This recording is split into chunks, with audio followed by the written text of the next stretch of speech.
السلام علیکم ورحمۃ اللہ وبرکاتہ۔ رب اشرح لی صدری ویسر لی امری واحلل عقدۃ من لسانی یفقہوا قولی رب زدنی علما۔ اللہم فقہنا فی الدین، اللہم توفیقی الا باللہ۔ اللہم انی اسألک علما نافعا ورزقا طیبا وعملا متقبلا، آمین۔ اللہم صلی علی محمد وعلی آل محمد کما صلیت علی ابراہیم وعلی آل ابراہیم انک حمید مجید۔ اللہم بارک علی محمد وعلی آل محمد کما بارکت علی ابراہیم انک حمید مجید۔ ہر دور میں شرک کو شیطان نے خوبصورت بنا کے رکھا ہے۔ تو اس سلسلے میں ایک حدیث بھی ہے کہ جب نبی کریم صلی اللہ علیہ وآلہ وسلم نے فرمایا، میری امت 73 یعنی 73 فرقوں میں بٹ جائے گی، جس میں صرف ایک فرقہ جنتی ہوگا، باقی سب جہنمی۔ اور اس جنتی فرقے کی نشانی آپ صلی اللہ علیہ وآلہ وسلم نے یہ بیان فرمائی کہ جو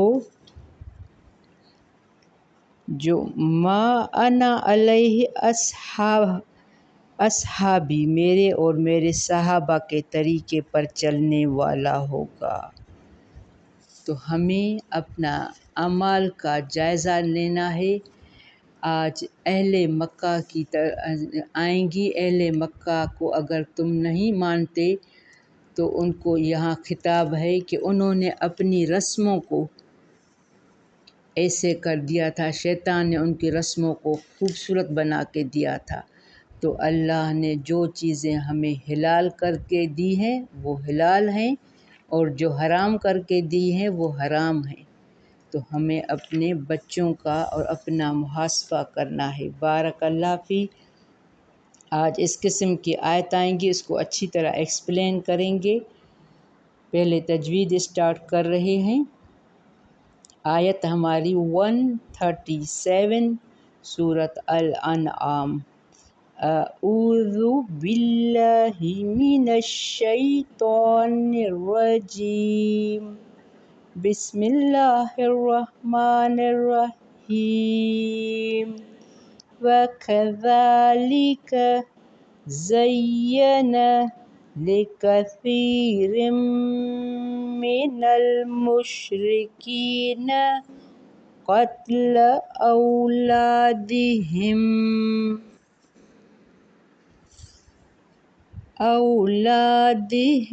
شُرَكَاؤُهُمْ لِيُرْدُوهُمْ وَلْيَلْبِسُوا عَلَيْهِمْ دِينَهُمْ وَلَوْ شَاءَ اللَّهُ مَا فَعَلُوهُ فَذَرْهُمْ وَمَا يَفْتَرُونَ۔ وَقَالُوا هَٰذِهِ أَنْعَامٌ وَحَرْثٌ حِجْرٌ لَّا يَطْعَمُهَا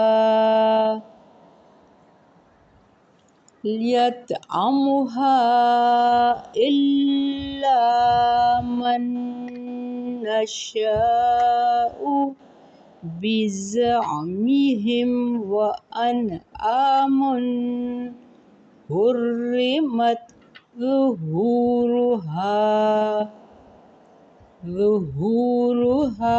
وَأَنْعَامٌ لَّا يَذْكُرُونَ اسْمَ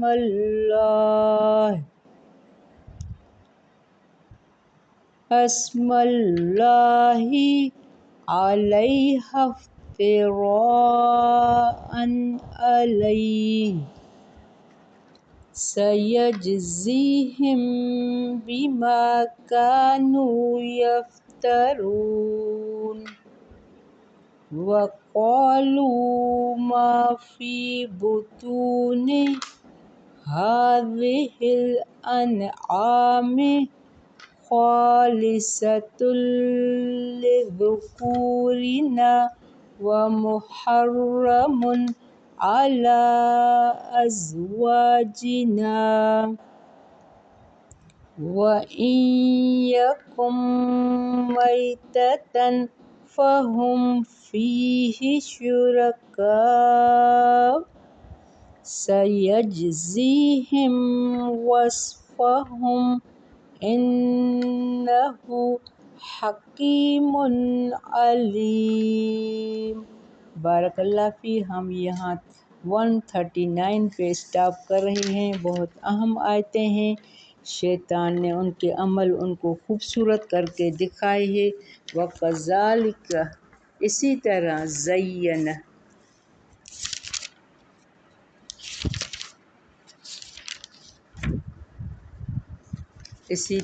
خوبصورت کر کے مزین کر کے دکھایا لِکَثِیرٍ اکثریت کے لیے من المشرکین مشرکین میں سے قتل اولادہم۔ شیطان نے مزین خوبصورت کر کے دکھایا بہت سے لوگوں کو، کس کو؟ مشرکین مکہ کو۔ وہ قتل کرتے تھے اپنی اولاد کو، کس لیے؟ کیونکہ انہوں نے بہت خود ساختہ رسمیں بنا رکھی تھی۔ شیطان نے خوبصورت کر کے کیا، جب کوئی دین کی تعلیم نہیں دیتا تو وہ بھی قتل ہے۔ انہوں نے شیطان کے مشرکوں نے مکے کے مشرکوں نے شیطان کے بہکاوے میں آ کر بچوں کو قتل کیا۔ جب کوئی دریا سوکھ جاتا تو خوبصورت لڑکی کو اس کی نظر کر دیتے تھے، پھر حضرت عمر نے اس رسموں کو توڑ دیا اور مویشیوں کو وقف کرتے تھے بتوں کے نام پر، ان سے کام نہیں لیتے تھے اور انہوں نے بتوں کے نام بھی رکھ دیے تھے۔ وَكَذَلِكَ زَيَّنَ لِكَثِيرٍ مِّنَ الْمُشْرِكِينَ قَتْلَ أَوْلَادِهِمْ اسی طرح مزین کر دیا اکثریت کے لیے مشرکوں میں سے قتل کرنا اپنی اولاد کا، شرکاءہم ان کے شریکوں نے۔ شریک ان کے کون تھے؟ شیطان ان کے شریک تھے جو ان کو خوبصورت بنا کے لِيُرْدُوهُمْ تاکہ وہ ہلاکت میں ڈالیں انہیں، کن کو؟ اپنی اولاد کو۔ وَلِيَلْبِسُوا عَلَيْهِمْ دِينَهُمْ تاکہ وہ مشتبہ کر دیں ان پر ان کے دین کو۔ وہ یہ سارے کام اپنے دین پر کرتے تھے، ہمارے دین کیونکہ ان کے باباؤں نے داداؤں نے ان کو یہ بتایا تھا کہ ہم یہ رسمیں کرتے تھے، وہ رسمیں خود ہی بنا رکھی تھی، تو ان کے دین کے نام پر یہ رسمیں تھیں۔ وَلَوْ شَاءَ اللَّهُ مَا فَعَلُوا اگر چاہتا اللہ نہ وہ کرتے اسے۔ فَذَرْهُمْ وَمَا يَفْتَرُونَ بس چھوڑ دیجیے انہیں وہ جو کچھ جھوٹ گڑھتے ہیں۔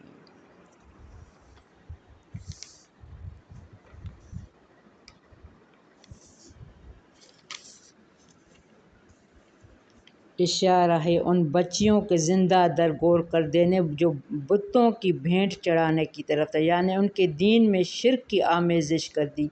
اللہ تعالیٰ اپنے اختیارات اور قدرت سے ان کے ارادہ و اختیار کی آزادی کو سلب کر لیتا تو پھر یقیناً یہ وہ کام نہ کرتے، لیکن ایسا کرنا چونکہ جبر ہوتا جس میں انسان کی آزمائش نہیں ہو سکتی تھی، جبکہ اللہ تعالیٰ انسان کو ارادہ اختیار کی آزادی دے کر آزمانا چاہتا ہے، اس لیے اللہ نے جبر نہیں کیا۔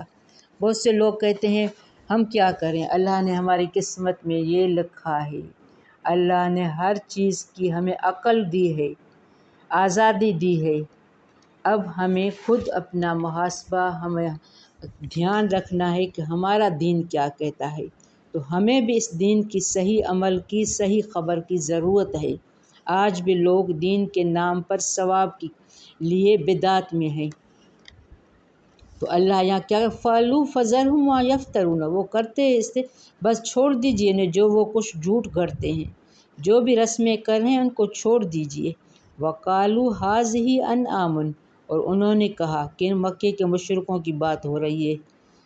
وَقَالُوا هَٰذِهِ أَنْعَامٌ انہوں نے کہا یہ مویشی وَحَرْثٌ اور کھیتی حِجْرٌ ممنون ہیں، لا یطعمھا نہیں کھا سکتے انہیں الا من نشاء بزعمہم مگر وہ جسے ہم چاہیں، زعمہم وہ ان کے گمان کے مطابق، وانعام حرمت اور کچھ مویشی حرام کی گئی، ظہورھا پشتیں ان کی، وانعام لا یذکرون اسم اللہ اور نہیں وہ ذکر کرتے نام اللہ کا ان پر، یعنی وہ کچھ مویشی ایسے بھی تھے جو انہوں نے بتوں کے نام پر ذبح کرتے تھے، کیونکہ انہوں نے بتوں کے نام رکھے تھے، سیلا وسیبا، تو وہ اللہ کا نام اللہ اکبر کر کے ذبح نہیں کرتے تھے بلکہ بتوں کا نام علیہا افتراء علیہ جھوٹ کرتے ہوئے اس پر، سیجزیہم بما کانوا یفترون عنقریب وہ بدلہ دے گا انہیں بے وجہ اس کے جو تھے وہ جھوٹ گڑھتے۔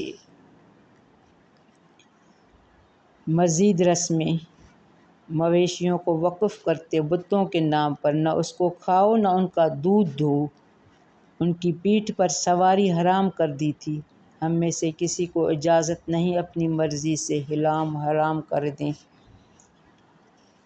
تو یہ عربوں نے وہاں اس وقت عرب ہی تھے، مکے کے مشرک رسمیں جو ایجاد کر دی تھی، بعد میں آپ صلی اللہ علیہ وآلہ وسلم آئے، قرآن آیا تو ان کو منع کیا، لیکن ان کی ہٹ درمی ابھی تک تھی، افتران جھوٹ کرتے اس پر، عنقریب وہ بدلہ دے گا اس سے بوجہ اس کے جو اللہ پر جھوٹ باندھے تھے کہ ہمیں اللہ نے ایسا بنا کے دیا ہے، اللہ یہ چاہتے ہیں، وقالوا ما فی بطون اور انہوں نے کہا ما فی بطون جو کچھ پیٹوں میں ہے، ھذہ الانعام ان مویشیوں کی، خالصۃ لذکورنا وہ خالص ہے ہمارے مردوں کے لیے،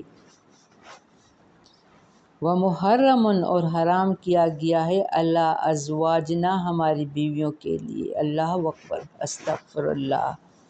وہ کہتے تھے ہمارے جو خاص انہوں نے وہ جانور کیے ہوئے تھے بتوں کے نام پر، اگر وہ کوئی بچہ دیتا جانور تو وہ کہتے تھے وہ یہ خاص ہمارے مردوں کے لیے ہے، ان مویشیوں کے پیٹ میں جو بچہ ہوتا وہ مردہ کھا سکتے ہیں، عورت نہیں، مرد کھا سکتے ہیں، عورت نہیں کھا سکتی، اگر مردہ پیدا ہوتا تو سب کھا سکتے، عورت بھی کھائے مرد بھی کھائے، اگر زندہ بچہ پیدا ہوتا تو کاٹ کے صرف مرد کھا سکتا ہے، ان کے ہاں عورت کی اہمیت نہیں تھی، اپنی خوبصورت بیٹیوں کو بتوں کے نام پر، پانی پر خشک کوئی قحط آتا تو بیٹیوں کو اس کی نظر کر دیتے تھے، خوبصورت بیٹیوں کو، وہ سمجھتے تھے ایسا کرنے سے ہمارے بت راضی ہوں گے اور ہمارا یہ بگڑا کام بن جائے گا۔ وَإِن يَكُن مَيْتَةً اگر ہو وہ مردار، فَهُمْ تو وہ فِيهِ شُرَكَاءُ تو وہ اس میں سب شریک ہیں، اگر مردار بچہ پیدا ہوتا تو وہ کہتے سب اس میں کھا سکتے ہیں، مرد بھی عورت بھی، اگر زندہ بچہ پیٹ سے نکلتا تو وہ سمجھتے تھے صرف مرد ہی کھا سکتے ہیں، مرد کو اعزاز دیتے، سَيَجْزِيهِمْ وَصْفَهُمْ عنقریب وہ بدلہ دے گا انہیں ان کے بیان کا، کیونکہ انہوں نے غلط بیانی کی تھی، اللہ پر جھوٹ باندھا تھا۔ یہ اہل عرب کی دور جاہلیت کی بات ہے، عرب تھے، انہ حکیم علیم بے شک وہ بہت حکمت والا اور خوب علم والا ہے، تو اللہ نے یہاں ان کی یہ باتیں بتائی ہیں کہ وہ کیا کرتے تھے، یہ ایک اور شکل ہے جو جانور وہ اپنے بتوں کے نام وقف کرتے، ان میں سے بعض کے بارے میں کہتے کہ ان کا دودھ ان کے پیٹ سے پیدا ہونے والا زندہ بچہ صرف ہمارے مردوں کے لیے حلال ہے، اللہ تعالیٰ نے فرمایا یہ جو غلط بیانی کرتے ہیں، اللہ پر افتراء باندھتے ہیں، عنقریب اللہ تعالیٰ انہیں سزا دے گا، وہ اپنے فیصلوں میں حکیم ہے، اپنے بندوں کے بارے میں پوری طرح علم رکھنے والا ہے، اپنے علم و حکمت کے مطابق وہ جزا اور سزا کا اہتمام فرمائے گا۔ اب تو اللہ نے چھوڑ دیا ہے ہمیں، جو جیسے بدعت خرافات میں شمار ہے، دین کے نام پر ثواب کی نیت سے جو کچھ کر رہا ہے، لوگ سمجھ رہے ہیں ہم بتوں کی پوجا تھوڑی کر رہے ہیں، جو بھی دین کے نام پر کر رہے ہیں، اگر قرآن اور سنت سے ثابت نہیں ہے تو وہ شرک ہے، تو شرک کی نفی ہے، وہ جنت میں نہیں جائے گا، جہنم میں جائے گا۔ بارک اللہ فی ربنا تقبل منا انک انت السمیع العلیم وتب علینا انک انت التواب الرحیم۔ السلام علیکم ورحمۃ اللہ وبرکاتہ۔